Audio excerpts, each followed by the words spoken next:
گزشتہ دنوں شہزادہ عطار الحاج عبید رضا عطاری المدنی کا سفر نیپال رہا۔ آپ نے جنک پور نیپال میں سنتوں بھرے اجتماع میں شرکت فرمائی، شرکاء کو اپنے مدنی پھولوں سے نوازا۔ آئیے نیپال چلتے ہیں۔ حضرت سیدنا عبداللہ بن عمر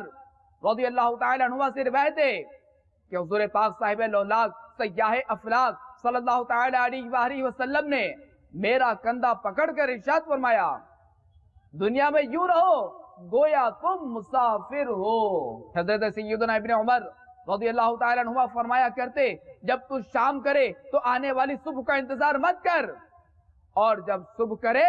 تو شام کا منتظر نہ رہے، اور حالت صحت میں بیماری کے لیے اور زندگی میں موت کے لیے تیاری کر لے۔ حضرت سیدنا عثمان غنی رضی اللہ تعالی عنہ نے سب سے آخری خطبہ جو ارشاد فرمایا، اس میں یہ بھی ہے،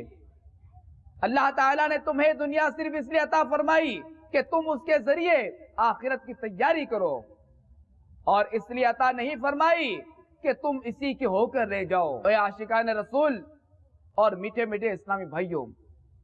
سوچے تو صحیح کہ اس وقت جب کہ قبر میں تنہا رہ گئے ہوں گے، گھبراہٹ طاری ہوگی، نہ کہیں جا سکتے ہوں گے، نہ کسی کو بلا سکتے ہوں گے، اور بھاگ نکلنے کی بھی کوئی صورت نہ ہوگی، اس وقت قبر کی کلیجہ پھاڑ پکار سن کر کیا گزرے گی؟ قبر روزانہ یہ کرتی ہے پکار، مجھ میں ہے کیڑے مکوڑے بے شمار، یاد رکھ میں ہوں اندھیری کوٹڑی، مجھ میں سن وحشت تجھے ہوگی بڑی، میرے اندر تو اکیلا آئے گا، ہاں مگر اعمال لیتا آئے گا، تیرا فن تیرا ہنر عہدہ تیرا، کام آئے گا نہ سرما یا تیرا، دولت دنیا کے پیچھے تو نہ جا، آخرت میں مال کا ہے کام کیا، دل سے دنیا کی محبت دور کر،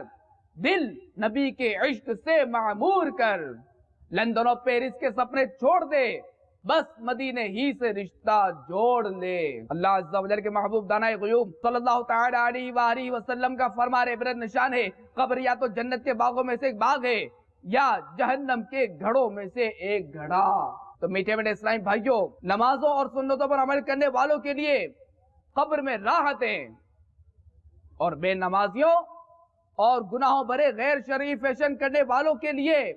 آفتیں ہی آفتیں ہوگی۔ آل عطار پر فضل کر رحم کر، آل عطار پر فضل کر رحم کر، تو جہاں میں خدا ان کو آباد رکھے، دو جہاں میں خدا ان کو آباد رکھ، ان کے سارے گھرانے کو بھی شاد رکھ، ہر قدم پر خدا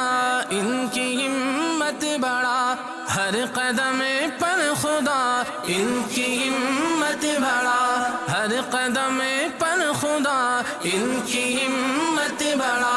حاسدوں سے بچا ان کو آباد رکھ، حاسدوں سے بچا ان کو آباد رکھ، ان کے سارے گھرانے، ان کے سارے گھرانے، ان کے سارے گھرانے کو بھی شاد رکھ، ہم کو توفیق دے ان کی راہ پر چلے، ہم کو توفیق دے ان کی راہ پر چلے، ہم کو توفیق دے ان کی راہ پر چلے، کر دے ان پہ فدا ان کو آباد رکھے۔